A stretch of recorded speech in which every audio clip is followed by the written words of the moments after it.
શિશુવિહારમાં ફ્લેટને નિશાન બનાવી ચોરીને અંજામ આપનાર 2 મહિલા સહિત 3ને પોલીસે ઝડપી લઈ ચોરીનો ભેદ ઉકેલ્યો। શિશુવિહાર વિસ્તારમાં આવેલ ઇનાયા બિલ્ડિંગમાં રહેતા મોહમ્મદ આસિફભાઈ અબ્દુલ ગનીભાઈ ફતાણીનો પરિવાર લગ્ન પ્રસંગે વડોદરા ગયો હતો। તે સમયે બંધ ફ્લેટમાં 2 બુરખાધારી મહિલાઓએ પ્રવેશ કરી ઘરમાં રહેલા કબાટમાંથી રોકડ રૂપિયા 5.5 લાખ અને 4 લાખના સોનાના ઘરેણાંને ચોરી કરી નાસી છૂટ્યાની પોલીસ ફરિયાદ નોંધાવવામાં આવતા પોલીસે સીસીટીવી ફૂટેજના તસ્કર મહિલાઓને ઝડપી લેવા ચક્રવર્તીમાન કરતા આ ચોરીમાં ઘરકામ કરવા આવતી રૂક્ષાનાબેન તોસીફભાઈ હમીદાણી, આયશાબેન તોફીકભાઈ હમીદાણી તેમજ ચોરીમાં મદદ કરનાર તોસીફભાઈ હમીદાણી માલમત્તાની સગેવગે કરવા જતા પોલીસે ત્રણેયને 5,63,000ના મુદ્દામાલ સાથે ઝડપી લઈ ચોરીનો ભેદ ઉકેલ્યો હતો।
મોટા બાપના ઓલું છે એટલે કઈ છોડવાનું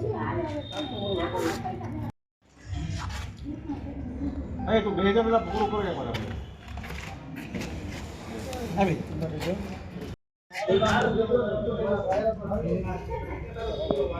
એનડીપીએસ માં કેસ કરવાનો આપણે આવું છું।